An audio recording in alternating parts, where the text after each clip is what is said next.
Alguém já falou que o meio evangélico, ocidental especialmente, mais especificamente no nosso contexto americano, todo o continente, tanto a América do Norte quanto a América do Sul, acabou desenvolvendo um perfil de um cristianismo mais superficial, né? Mais de prazer e até mesmo de diversão, né? Essa cultura de entretenimento que tem nos marcado tem chegado próximo a nós também. Não são poucas as pessoas que se aproximam da fé, supostamente da fé bíblica, pensando, o que é que eu ganho com isso? Não é? Eu vou atrás simplesmente para me sentir melhor, me sentir feliz ou estar bem. Bem, é verdade que ninguém, em sã consciência, vai buscar alguma coisa para se sentir mal, né? Mas precisamente o que nós temos de bom da parte do Senhor para a nossa vida passa por uma avaliação, uma reflexão séria a respeito das coisas que Deus tem a respeito de nós mesmos. Isso me faz me lembrar de uma afirmação do C.S. Lewis que diz o seguinte: se você procura uma religião para se sentir confortável, eu não lhe recomendo o cristianismo. Uma afirmação muito sábia, né?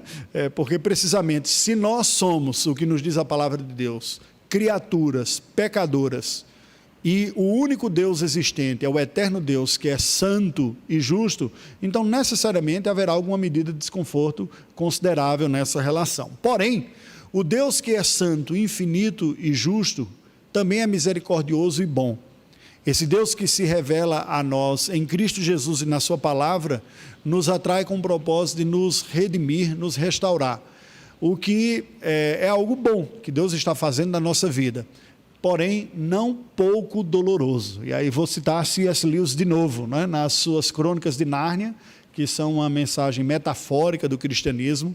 Há uma cena em que o primo de Edmundo, um dos meninos que representa bem a miséria do pecado e a resistência, ele recebe uma maldição lá, que ele quebra algumas regras, e o próprio Aslan, que tipifica Cristo nessa metáfora, é aquele que vai arrancar o mal que está sobre ele, e o faz a partir de golpes fortes, né, de suas patas. A metáfora é muito clara ali. Nós só encontramos em Jesus Cristo a nossa redenção, a nossa transformação. Mas esse processo de transformação é muitas vezes doloroso para nós.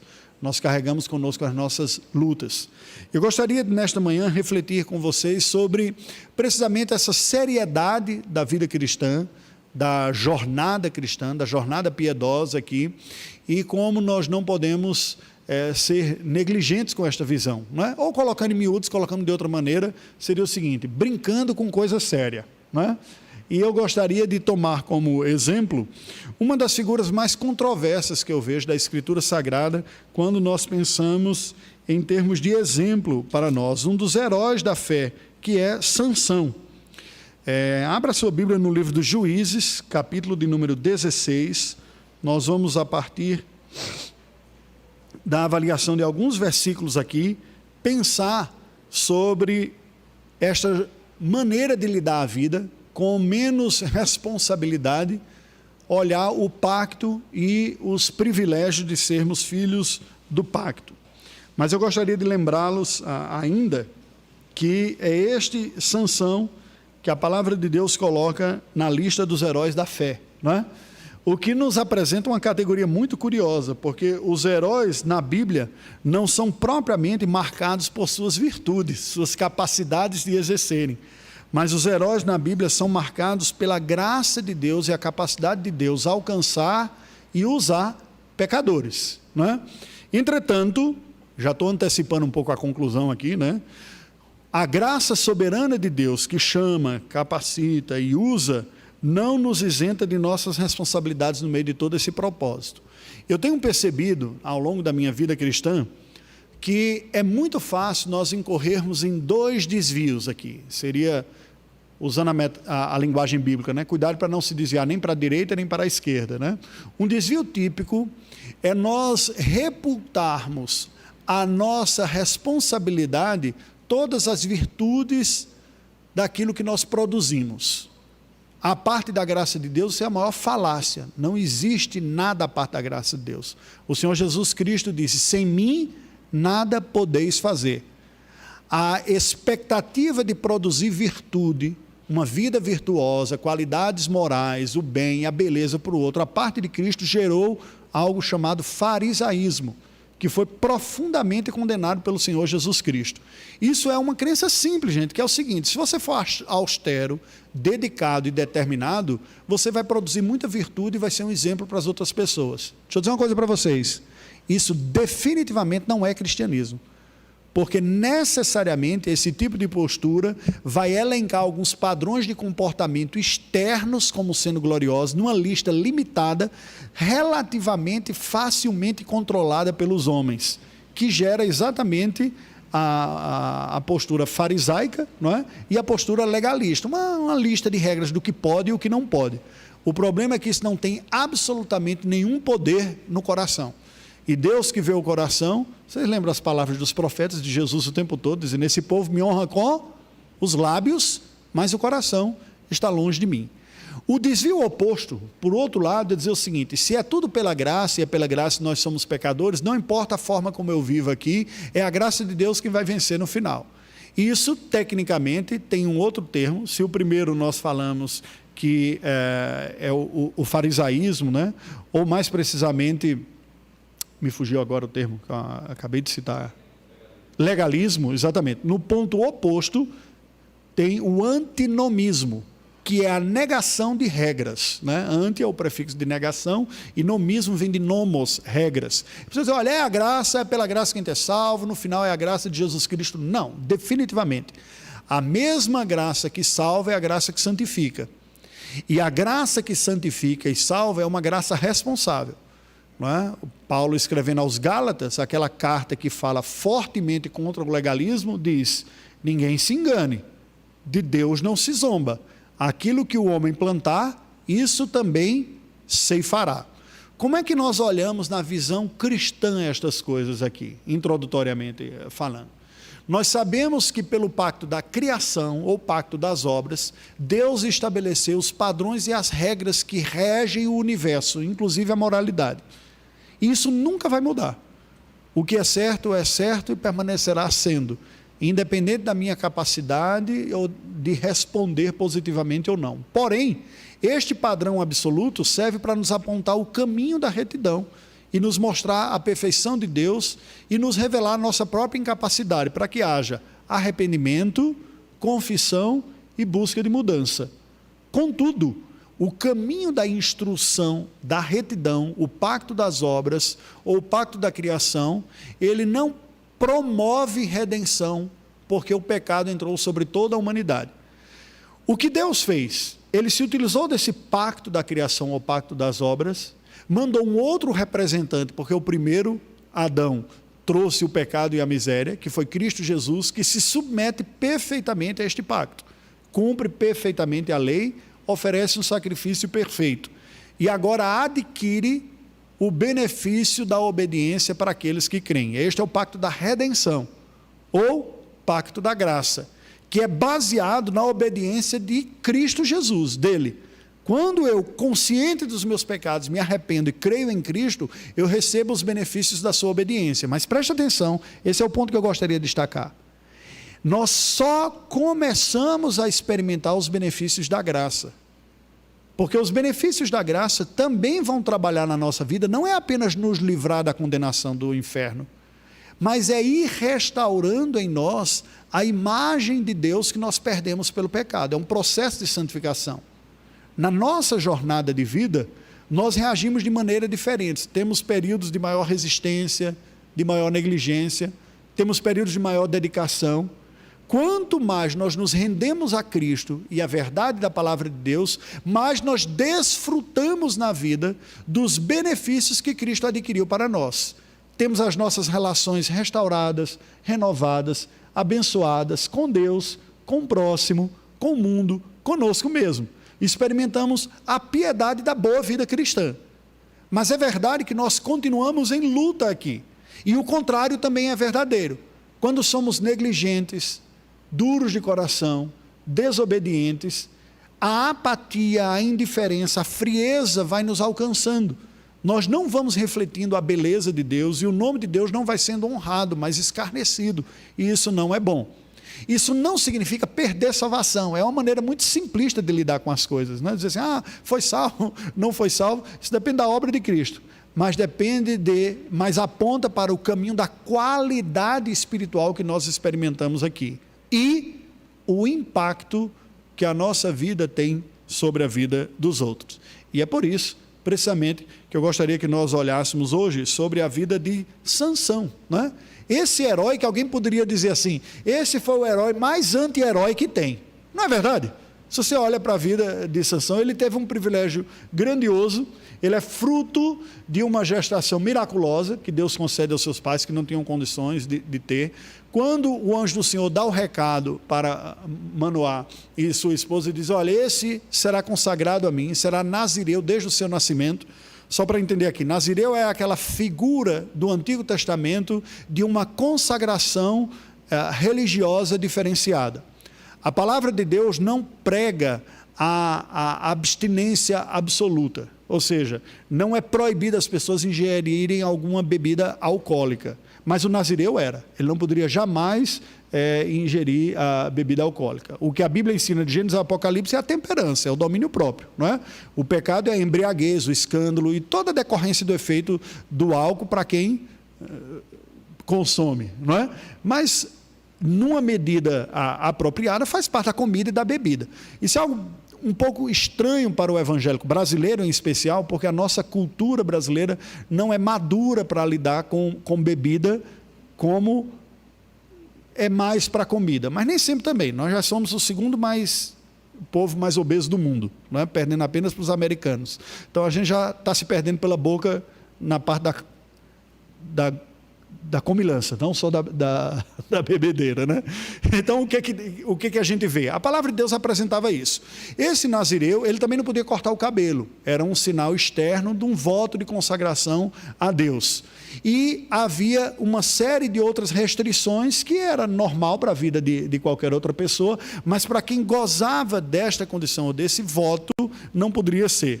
Bem, Sansão foi aquele que não colaborou muito, né? Vamos entender em linhas gerais, daqui a pouco nós vamos ler os versículos específicos. Nos tempos de Sansão, o povo de Israel já havia chegado à terra prometida, estava instalado já na terra prometida. Foi uma época muito curiosa, uma época que não havia um governo central forte, como havia nos dias de uma liderança como Moisés e Josué. Não era chegada ainda a época da monarquia, mas era um período que o povo deveria ser guiado pela constituição religiosa, que é a lei mosaica, não é? Então, se a gente fala que nós somos uma república constitucionalista, né, a autoridade maior do nosso país é um documento, né, é a Constituição. Essa era a lógica que era para ser de Israel. A autoridade maior não era uma pessoa propriamente, era a Constituição mosaica, vamos colocar dessa maneira. É esse texto que deveria guiar o povo. Mas o povo não teve esta maturidade para ser guiado desta forma. Em Juízes capítulo 17, versículo 6, nos diz um versículo que termina o livro dos Juízes também, Juízes 17, 6. Juízes 17, 6. Antes de entrar na vida de Sansão. Marca aqueles dias, diz assim, naqueles dias não havia rei em Israel, cada qual fazia o que se achava mais reto. O problema não é que faltava rei, porque quando você vê no livro de Samuel está meio triste, porque o povo pede um outro rei, ele achava que quem deveria ocupar o espaço era ele, que foi o último dos juízes. Deus diz, olha, eles não rejeitaram você, rejeitaram a mim. Deus era para ser o rei de Israel. Não havia um rei no trono físico e humano, mas Deus é o governante do seu povo, é o rei nesse sentido absoluto. O problema é que eles não olharam desta forma e há vontade de Deus para a sua vida. E nos diz o texto que cada um fazia o que achava mais reto. O termo próximo a esse, mais próximo para descrever esse estado, é a anarquia, que é a negação de um governo, não é? Cada um, sabe aquela máxima que diz, cada cabeça é uma sentença, era assim que era vivido a vida. Eu me lembro sempre de uma missionária que eu conheci e nós convivemos lá na Albânia, que dizia o seguinte, aqui na Albânia eu sinto que é igual ao tempo dos juízes, cada qual faz o que é reto, numa ação reativa à época do governo tirano mais restrito do mundo, que foi o governo de Enver Hoxha, o ditador comunista que governou a Albânia. Era controle para tantas coisas e tantos aspectos da vida, que quando o sistema cai, as pessoas dizem, olha, ninguém manda mais na minha vida não, eu faço o que eu quiser, eu construo a minha casa subindo pela calçada, indo no meio da rua, a gente viu tudo isso lá, sabe? Era uma confusão danada, depois eles foram se ajustando.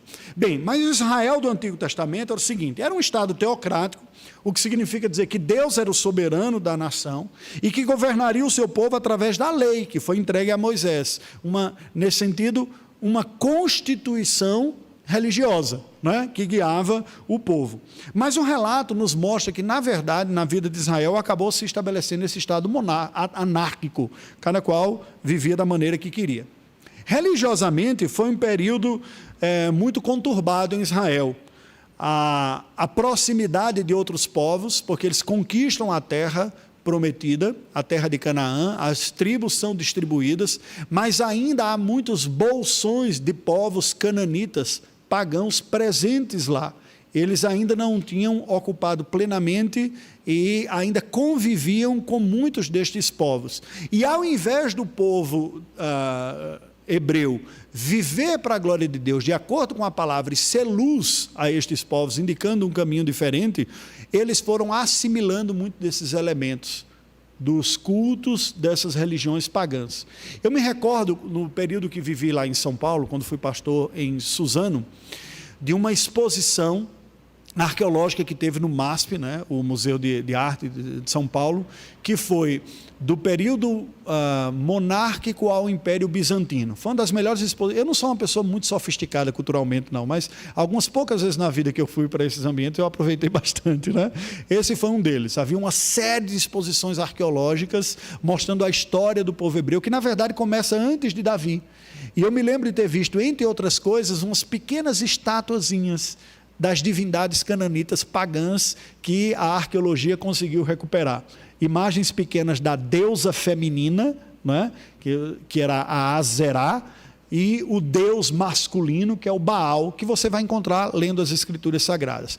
Pelo plural da língua hebraica, o masculino é Im, aí tem Baalim. Lembra quando você vê, às vezes você lê Baal e às vezes lê Baalins? Nada mais é do que singular e plural. O deus masculino no singular e no plural. A mesma coisa para Azerá e Asterote, né? É o singular e o plural na língua hebraica feminina. Eram deuses da fertilidade, que, se você olhar o mundo pagão como um todo, sempre teve deuses da fertilidade. É muito comum você encontrar. Aqui na cultura pré-colombiana andina tem a Pachamama, não é? Que era fecundada pelo deus Sol, tudo a ver com a agricultura. O sol vem, alimenta a terra e a terra produz, e eles acabavam transferindo um ato de adoração e devoção à terra como sendo mãe. Isso está presente na Europa pré-cristianizada e por aí vai. Estava lá entre os cananitas também. E o povo de Israel recebe essa contaminação também. Como consequência da idolatria, quando o povo caía na idolatria e passava a adorar esses deuses pagãos, Deus, por amar o seu povo e por ser fiel ao pacto, trazia disciplina ao povo. A disciplina vinha para acordar, para despertar o povo. Ele diz, não é por aí, não é assim que vocês devem viver. Vocês não vão encontrar o sucesso e a bênção buscando mentiras e outras divindades que nem existem. Aí vinha um período de castigo, de dor. E precisamente pelos povos que eles imitaram as religiões deles, seguindo aos seus deuses. Era a hora que caía a consciência, né? E eles então confessavam a Deus os seus pecados e pediam perdão, e Deus levantava um libertador, que eram os juízes. O livro de Juízes é um livro marcado por esse ciclo de apostasia, idolatria, disciplina, castigo, arrependimento, confissão, juiz, libertador e renovação. E depois vem de novo, 7 deles ao longo desse tempo. Às vezes o período era mais intenso, a disciplina era mais intensa, às vezes era um pouco mais curto, mas nos mostra essa trajetória de luta toda. Pois bem, Sansão foi um desses líderes.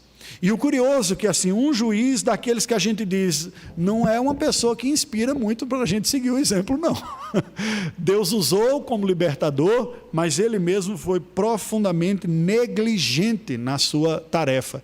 E eu gostaria que nós olhássemos hoje precisamente o que nós aprendemos da vida de um líder espiritual, usado por Deus, para salvar o seu povo lá na antiga aliança e libertá-lo, mas a partir dos seus erros.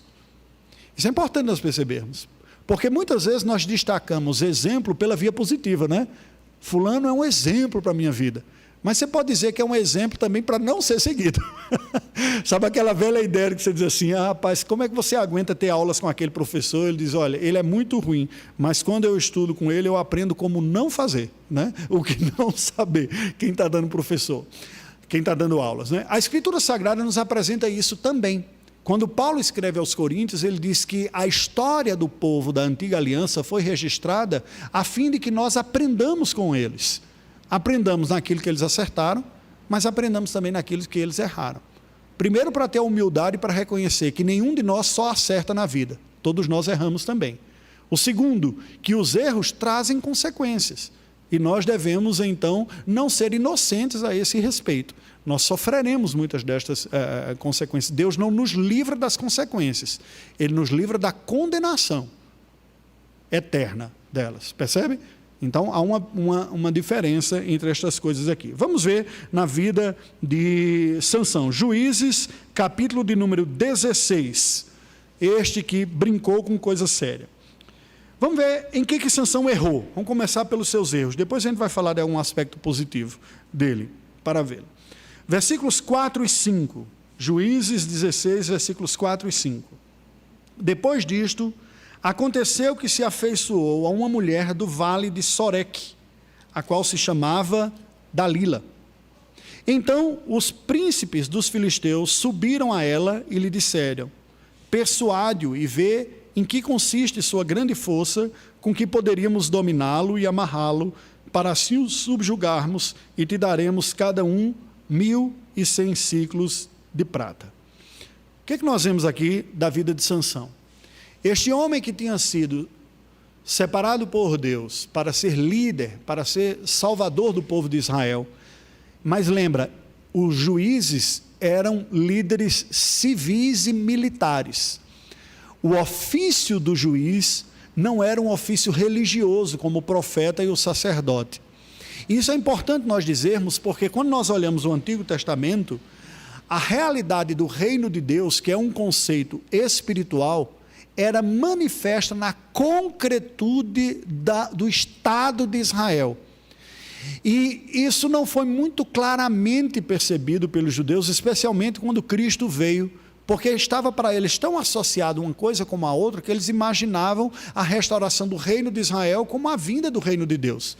Eles esperavam um Messias que viesse restaurar o reino de Israel. Então, lembrem-se, apesar das suas falhas, do ponto de vista moral, e mesmo espiritual em alguns aspectos religiosos, pela sua negligência, embora ele não tivesse caído na idolatria, Sansão cumpre o seu papel como os outros juízes de ser um libertador da opressão política, social que o povo experimentava, porque o reino de Israel manifestava a concretude do reino de Deus também nas suas relações. Mas Sansão começa a dar sinais da sua negligência, da sua indiferença aqui. A palavra do Senhor nos diz lá através de Moisés, vamos dar uma olhada em Deuteronômio 7, uma instrução muito clara quanto ao matrimônio do povo de Israel. Deuteronômio 7,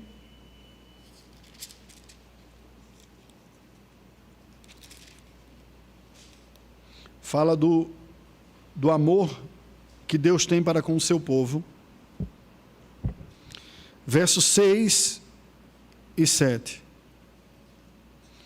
Porque tu és povo santo ao Senhor teu Deus, o Senhor teu Deus te escolheu para que ele fosses o seu próprio povo, o seu povo próprio de todos os povos que há sobre a terra.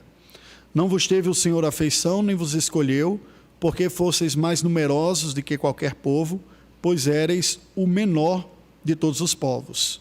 Mas porque o Senhor vos amava, e para guardar o juramento que fizera a vossos pais, o Senhor vos tirou com mão poderosa e vos resgatou da casa da servidão, do poder de Faraó, o rei do Egito.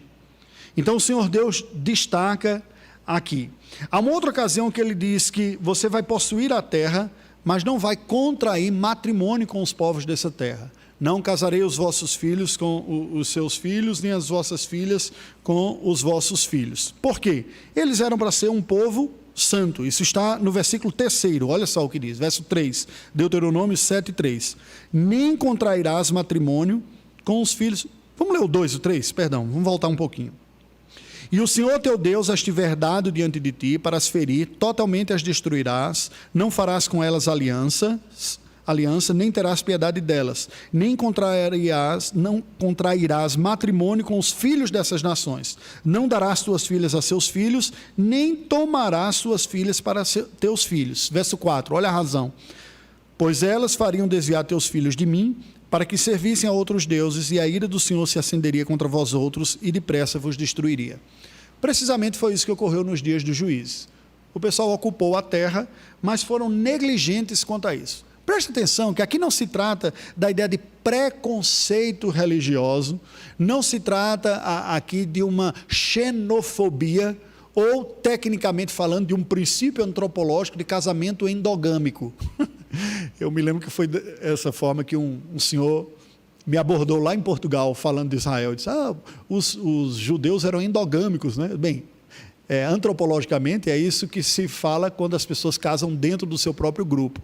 Mas a questão não é por entender que eram melhores, superiores, como se fosse um povo intrinsecamente melhor. Pelo contrário, estes textos de Moisés deixam muito claro que eles eram facilmente caídos em tentação, tentados a errar. É precisamente porque é fácil cair na tentação que eles deveriam ser muito mais cuidadosos com a história de sua vida.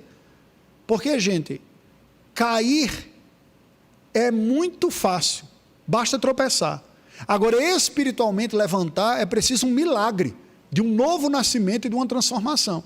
Em outras palavras, você nunca será capaz de levantar alguém caído do seu estado espiritual, se a graça soberana de Deus não alcançá-lo. Mas qualquer pessoa é capaz de derrubar quem está em pé.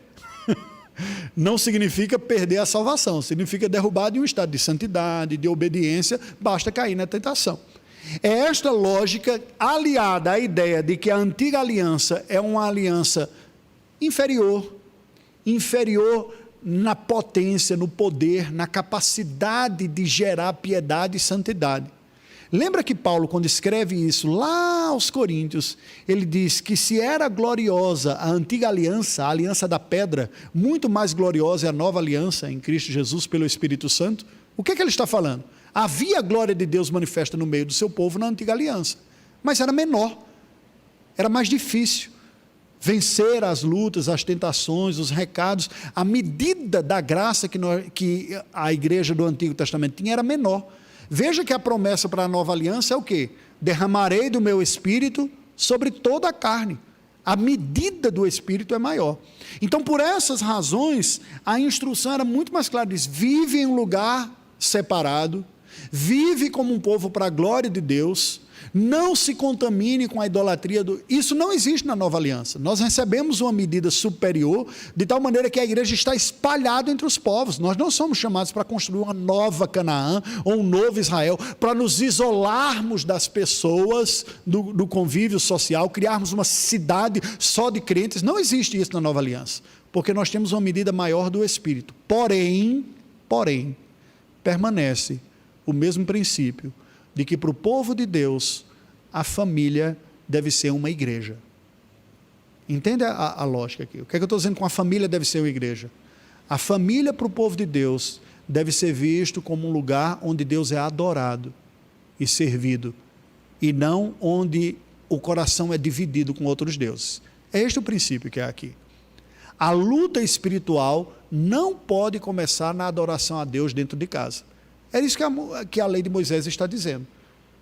Casem-se com quem tem a mesma fé, para que cada família seja uma unidade de adoração, para que a realidade da adoração não seja exclusivamente do indivíduo, mas que a família experimente esse conhecimento de Deus desde o início. Gente, é este o ensinamento bíblico de Gênesis a Apocalipse. Ah, pastor, mas eu conheço gente que casou fora da fé e salvou. É porque Deus é misericordioso. Eu conheço um bocado de pecador que vai para o céu. Eu sou um deles, porque Deus salvou. Você é outro, não é? Não é pela nossa capacidade de cumprir plenamente a lei. Agora, o povo de Deus não deveria incorrer neste pecado e nessa negligência. Sansão o fez. Ele caminha, vê Dalila e fala, olha que moça bonita, quero ela para mim. Negligente quanto ao princípio da aliança. A instrução de que o matrimônio é uma metáfora da relação entre Deus e o seu povo. Veja que Deus chama para si a imagem de noivo na Escritura Sagrada, não é verdade? E que a igreja é a sua noiva. Como é que isso vai se manifestar na família da fé?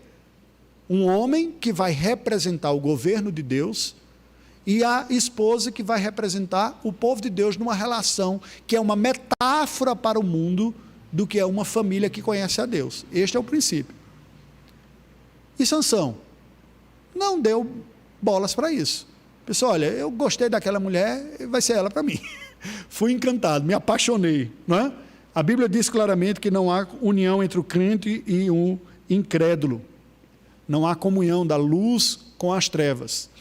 De uma forma bem prática, nós podemos dizer o seguinte: como é possível, em sã consciência, alguém escolher dividir a vida, o coração e o leito com uma pessoa que não compartilha o que deveria ser o valor mais importante da sua vida? Você imagina, o que é mais caro, o que é mais importante, como foi que Jesus resumiu a lei e os profetas? Amar a Deus acima de tudo. Se este amor a Deus, acima de tudo, não é um ponto de convergência entre um casal, você tem um conflito essencial. A coisa mais importante do meu coração eu não compartilho com aquela pessoa com quem eu compartilho o leito, com quem eu compartilho a vida e com quem eu compartilho o sobrenome para os meus filhos. Eu vou ter conversas daquilo que é o meu maior tesouro com outra pessoa e não com o meu cônjuge. Percebe a discrepância disso aqui? E outra coisa, não existe neutralidade. Esta influência viria, por isso que a lei de Moisés diz, se você fizer isso, as famílias vão receber essas influências e isso vai enfraquecer o fervor e a fidelidade do povo. Evite isso. Porque veja, nós podemos sofrer como uma consequência universal do pecado, terremoto, maremoto, não tem uma culpa moral de ninguém, não é? Enchente, a gente está tendo no Brasil isso daí, não é? É desagradável, certamente. Nós podemos sofrer pelo mal que os outros fazem contra nós, que a gente não tem nada a ver com isso, né? Pedro fala que se a gente está sofrendo por um mal que diz, há uma glória nisso. Mas nós podemos sofrer por causa dos nossos próprios pecados de desobediência. Ele diz, isso aqui não há glória nenhuma, não é verdade? Você sofrer porque ele está consequente, tudo isso é. Então, quando Deus orienta na sua palavra, ele está dizendo o que é melhor. Vamos voltar para o princípio. Qual é o princípio? Deus está chamando um povo para viver para a sua glória, em comunhão consigo, vivendo de acordo com a sua vontade. E ele diz, eu vou demonstrar nesse período da história, entre a conquista de Canaã e a vinda de Cristo, presta atenção nisso aqui, eu vou demonstrar como é viver assim, nesse pedaço de terra com pessoas que me sigam. Para que isso seja possível, afastem-se do que é contrário a este projeto. Começa nas famílias, constituam famílias para a glória do meu nome. Quem tem, por quê, gente? Porque nós somos pecadores. Já existe luta entre duas pessoas que professam a mesma fé em Cristo Jesus. Agora imagina puxando para o lado oposto. Atenção, eu não estou com isso dizendo que não haja às vezes qualidade de relacionamento melhor entre pessoas que não professam a fé cristã do que uns que professam. Por quê? Por um outro princípio, que é o princípio de causa e consequência. Algumas pessoas, mesmo na ignorância, Paulo fala isso em Romanos capítulo 2, seguem a lei de Deus instalada no coração sem ter nem sequer a consciência. Enquanto que outros, tendo conhecimento teórico, são rebeldes e desobedecem. O conflito entre crentes se dá por puro pecado. Quando não quer perdoar, não quer ter paciência, não quer amar, a pessoa professa a fé em Cristo Jesus, mas constrói relacionamentos ruins por rebelião. Enquanto que outros, mesmo sem conhecer a palavra de Deus, demonstram paciência, tolerância, auxílio, e aí você diz, por que aquela pessoa vive melhor? Porque na prática ela está obedecendo o que o crente está desobedecendo. Percebe qual é o ponto? Mas a princípio é o seguinte, é o lugar onde Deus é conhecido. O que a gente vê de início aqui? Sansão revela uma profunda carnalidade, egoísmo, guiado pelos impulsos. Assim, os meus desejos são a base das minhas decisões e não a orientação de Deus na minha vida. Isso nunca deu certo. Quando eu coloco os apetites naturais do meu coração acima da vontade de Deus, os apetites me engolem. Deus, que é bom, nos fez com apetites. Paulo, quando vai pregar aos gentios, diz ele que deu chuva, sol, estações frutíferas e colocou alegria no coração do homem. O que ele está dizendo? Nós percebemos a bondade de Deus nas coisas boas da vida. Mas quando o amor de Deus não governa a nossa vida, não é o principal, nós acabamos sendo governados pelas coisas boas que Deus nos diz, se tornam monstros que nos tragam. Então eu não sei usar na boa medida, porque a boa medida só é possível ser vivida quando o amor a Deus governa a nossa vida. Quando o amor a Deus governa a nossa vida, nós sabemos comer, beber, ter intimidade sexual, ter inteligência, trabalhar, construir riqueza, a gente sabe tudo, porque é o amor de Deus que governa. Quando não é o amor de Deus que governa, os outros prazeres tomam conta, sentam no trono e nos escravizam. Qualquer um deles, pode pensar em qualquer uma dessas aulas. A pessoa pode ser escravizada pelo trabalho, pode ser escravizada pelo prazer sexual, pela comida, pela bebida, pelo o caráter que ela tem, pelo nível que ocupa na sociedade, por aí vai. Segundo ponto, versículo número 15, vamos dar uma olhada aqui. Juízes 16, 15. Outra negligência da parte de Sansão. Ele fez descaso para com a vocação que tinha recebido da parte do Senhor. O versículo 15, então ela lhe disse, como dizes que me amas, se não está comigo o teu coração? Já 3 vezes zombaste de mim, e ainda não me declaraste em que consiste a tua força. Sansão ficou brincando com Dalila. Você se lembra que várias vezes ele vinha e diz, em que consiste a tua força? Ele, minha força consiste em amarrar o meu cabelo, se você amarrar não vai ter mais. Aí da outra vez ele diz, consiste em você prender. E aí ele foi. O que a gente vê aqui? Ele estava sendo negligente com algo extremamente perigoso. A força de Sansão foi sobrenatural da graça de Deus para que ele libertasse o povo da opressão. Ele se encantou com uma mulher e ficava o tempo todo brincando com essa seriedade diante do que tinha. Você conhece realidades desse tipo? Talvez na sua vida tenha ocorrido, ou na vida de algumas outras pessoas. Gente que tem potencial tremendo nas mãos, pode ser intelectual, pode ser de força, pode ser de trabalho, pode ser de recurso, mas é um mordomo muito ruim, administra muito mal. Está o tempo todo na corda bamba, correndo riscos e perde, não sabe usar direito. Esse é o exemplo que a gente vê da vida de Sansão. Tem uma imagem bíblica que crescentemente eu tenho usado para a minha própria vida e santificação, que é a imagem do mordomo. Eu penso que é uma das mais excelentes imagens bíblicas para nós como cristãos. Porque o mordomo não possui nada, mas usufrui tudo, sobre a consciência de que ele está desfrutando dos benefícios daquele que é dono de tudo isso. Quando eu tenho a consciência de que minha inteligência, meu dinheiro, meu trabalho, minha beleza, tudo que eu tenho, são recursos que Deus me deu para viver para a glória dele, eu desenvolvo uma outra postura. Porque mesmo jovens podem usar a beleza de uma forma mundana e caída. Vocês concordam? Cristãos professam a fé, mas cultivam uma aparência com o desejo de insuflar no outro uma aspiração material e lasciva. A Bíblia fala para as pessoas, para nós cristãos, nos vestirmos com modéstia. O que significa modéstia? É você vestir-se de tal maneira que não desperte no outro um interesse sexual que não lhe é devido. Esta é a vida. Modéstia não é pobre, não, fulano é tão modesto, olha o chinelinho de dedo dele quando ele está andando. Não é isso. A modéstia é uma compostura discreta para não despertar no outro aquilo que ele não tem o direito de usufruir. Então assim, o homem, não é só a mulher não, o homem também, não é? Ele diz, como eu estou me apresentando? Falando da beleza, mas isso vale para tudo, porque a pessoa pode ostentar na riqueza, no sentido de assim, eu gosto mesmo de olhar, de desfilar e que as pessoas fiquem impressionados com a riqueza que eu tenho. Veja, a Bíblia não é contra você desfrutar do bem que você tem. Desfrutar. Ostentar é outra coisa.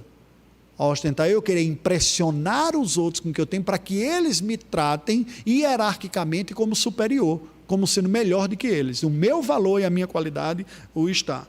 Então, estes são exemplos de gente que foi negligente. Preste atenção, ninguém é Sansão aqui, ninguém tem uma força descomunal, mas todos nós que aqui estamos, temos virtudes e qualidades que Deus nos deu, todos nós. Por mais discurso de humilde que você tem, pastor, não tenho nada, eu sou um pobrezinho, que é pecaminoso falar isso também, né? O saudável bom é você saber exatamente o que Deus lhe deu. Sabe o que é que a gente aprende?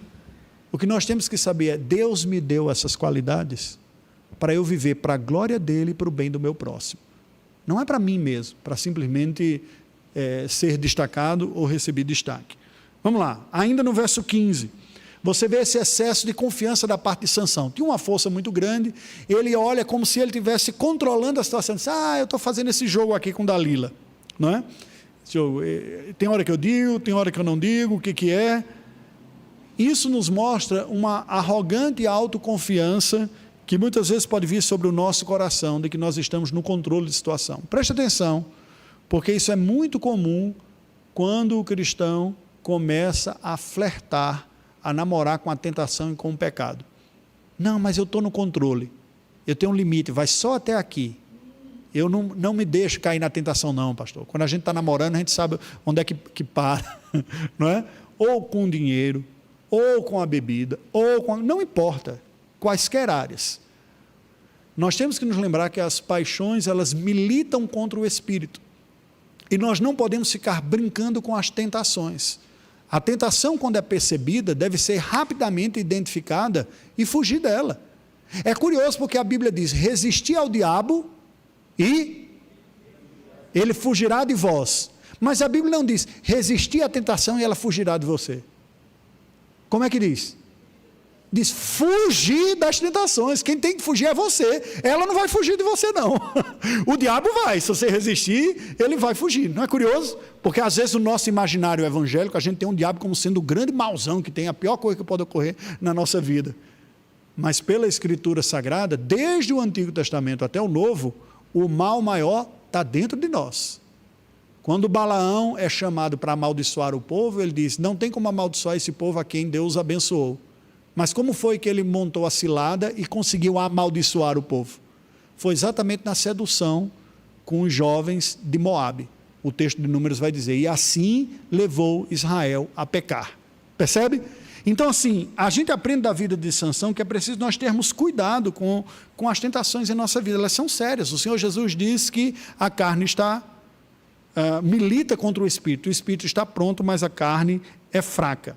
Versículo 16, nós vemos que Sansão subestimou os artifícios humanos, importunando ela todos os dias com as suas palavras e molestando, apoderou-se da alma dele uma impaciência de matar.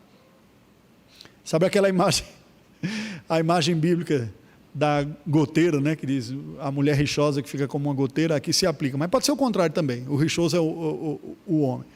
Ela ficou pegando o pé e ele, não aguento mais.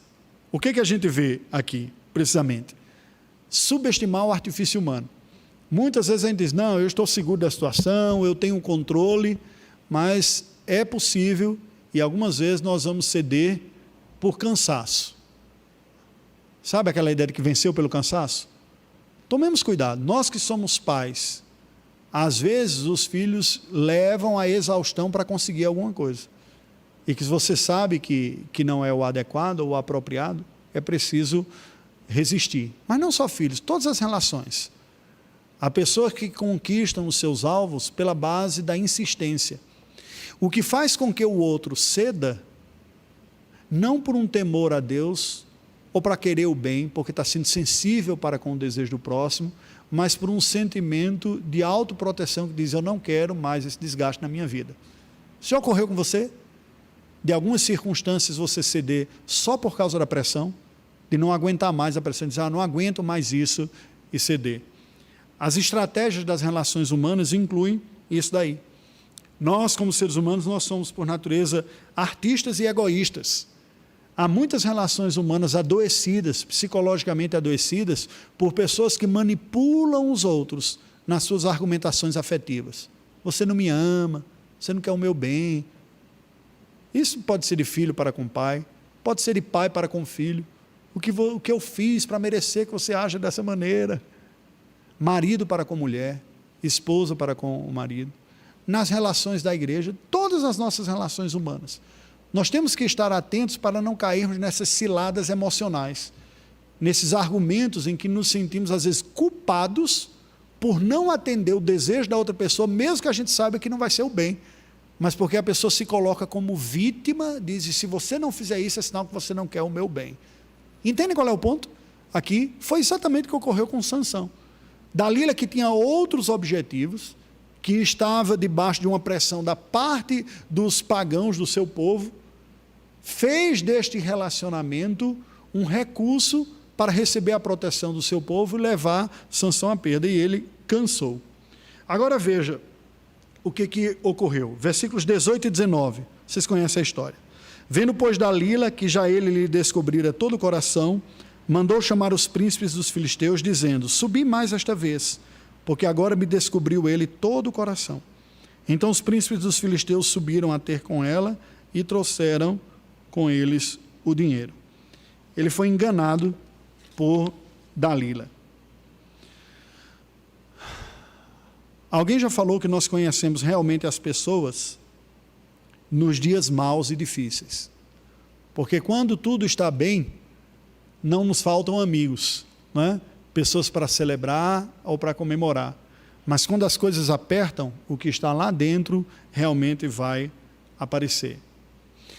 É triste ver como alguns relacionamentos e até casamento chegam ao final nos dias difíceis.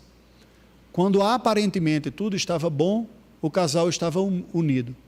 Quando veio aquela doença, quando veio uma dificuldade financeira, não havia liga forte o suficiente para seguir adiante.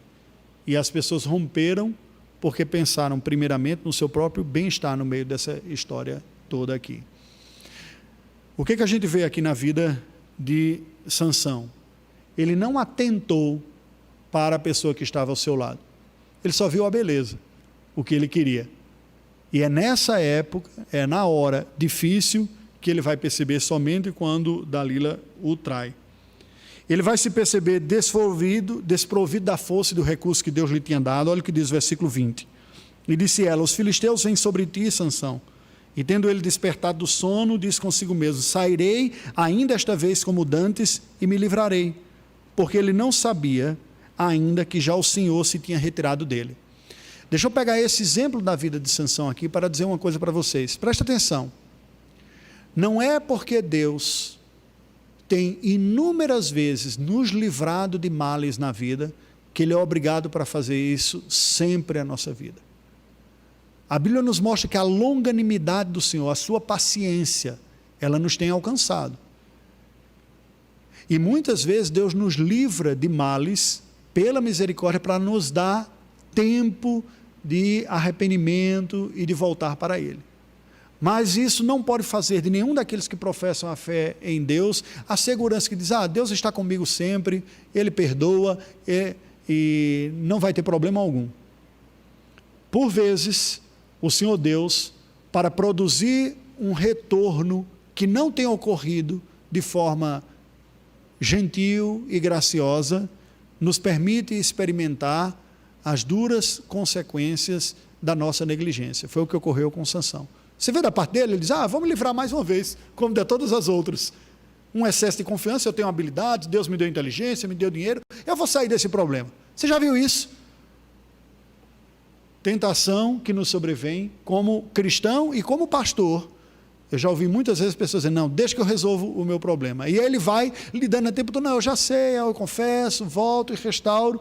E a pessoa fica presa em ciclos de queda. Como é que Deus faz para tirar uma pessoa que está presa dessa maneira? E que não está respondendo à sua palavra de convite de arrependimento sincero? Deus lhe deixa experimentar de forma mais dolorosa as consequências do seu erro. E aí tem um dado curioso, não é? Porque é somente ao experimentar uma dor mais aguda que este que está rebelde e é parte do povo de Deus vem experimentar a conversão. Aí vai ocorrer com ele algo semelhante a Jacó. Ele vai mancar para o resto da vida, mas vai estar muito melhor mancando espiritualmente do que ele estava quando estava inteiro. Vamos pensar um pouquinho aqui? Não é muito melhor você estar inteiro e viver para a glória de Deus bem, sem precisar sofrer grandes prejuízos? Racionalmente falando, é.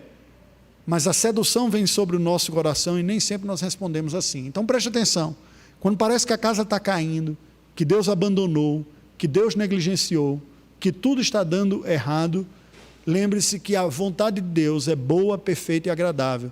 E Ele é aquele que faz todas as coisas cooperarem para o nosso bem. O fato de Deus nos deixar experimentar as consequências de nossas escolhas não é uma maldade da parte do Senhor, mas é a maneira dele lidar com seres moralmente capazes e responsáveis. Deus o fará isso. Sejamos espertos para entender. Sansão acaba perdendo também a oportunidade de servir como lhe fora capacitado.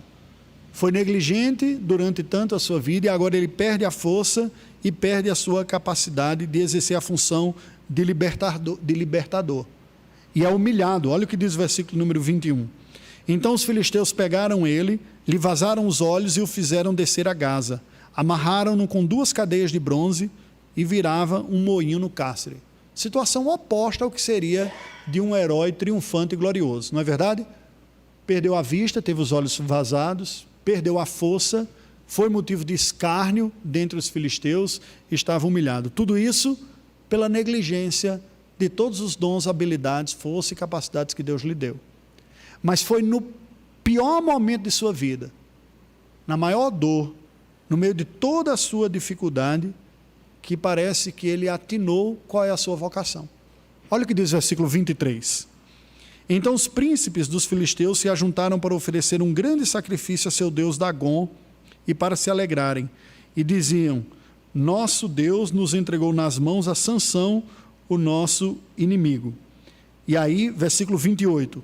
Sansão clamou ao Senhor e disse: Senhor Deus, peço-te que te lembres de mim e dá-me força só esta vez, ó Deus, para que me vingue dos filisteus, ao menos por um dos meus olhos. Eu vou ler até o final e a gente termina. Abraçou-se, pois, Sansão com 2 colunas no meio, em que se sustinha a casa, e fez força sobre elas, com a mão direita em uma e com a esquerda na outra. E disse: morra eu com os filisteus.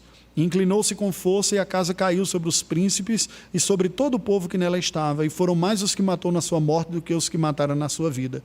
Então seus irmãos desceram, e toda a casa de seu pai tomaram-no, subiram com ele e o sepultaram entre Zorá e Estaol, no sepulcro de Manoá, seu pai. Julgou ele a Israel 20 anos. Para concluir, queridos, o que é que nós vemos aqui? Sansão teve toda a sua vida marcada pela negligência. Negligência quanto a todo aquilo que o voto do Nazireu falava, de bebida, de tocar em cadáver, de casar fora da aliança, e ele quebrou todos esses princípios. Deus, na sua infinita graça e misericórdia, ainda assim o usou para libertar Israel em várias circunstâncias pontuais, e dando a Sansão o tempo para refletir, para pensar na sua vida. Todos os riscos e as negligências de Sansão levaram a ele perder o status de líder e salvador do seu povo. E é quando ele está humilhado e em miséria que ele é visitado por uma profunda consciência do erro de sua vida. E ele pede perdão a Deus. E a graça de Deus se manifesta mais uma vez na vida de Sansão. Que forma curiosa. Humilhado, cego, escarnecido, Deus lhe concede força para que o último gesto de sua vida seja o mais eficaz de toda a sua existência. E num paradoxo tremendo, a Bíblia nos mostra que este herói morre cego, humilhado, sepultado na ruína do próprio ato de juízo que ele exerceu, mas tendo feito o maior ato de juízo sobre os inimigos dos filisteus em toda a sua vida. O que a gente aprende com isso? Presta atenção. A graça de Deus triunfa. A graça de Deus é maior do que a nossa capacidade de responder e do que o nosso pecado. Contudo, Deus não nos deixa indiferentes e isentos das decisões e escolhas que nós fazemos em nossa vida. Deus perdoa, mas não nos livra das consequências. E mesmo que nós olhemos para o passado e ganhemos uma consciência de que fomos tão negligentes, nós temos que nos lembrar que é a manifestação da glória, da graça de Deus que há de reinar sobre a história do povo do Senhor. Sansão só vem perceber isso no final e diz: eu já não tenho um projeto de vida, procurei a vida toda satisfazer os meus desejos, minha vontade, a minha satisfação foi eu em primeiro lugar, não usei nada daquilo que Deus me deu para a glória dele e para o bem dele, e agora no final, Senhor, eu entendo que a minha vida é para ti, a minha vida é para trazer libertação ao povo, e eu me coloco uma última vez em tuas mãos, mesmo que isso me custe a vida. O que é isso? Alguém que não amou a própria vida acima de Deus.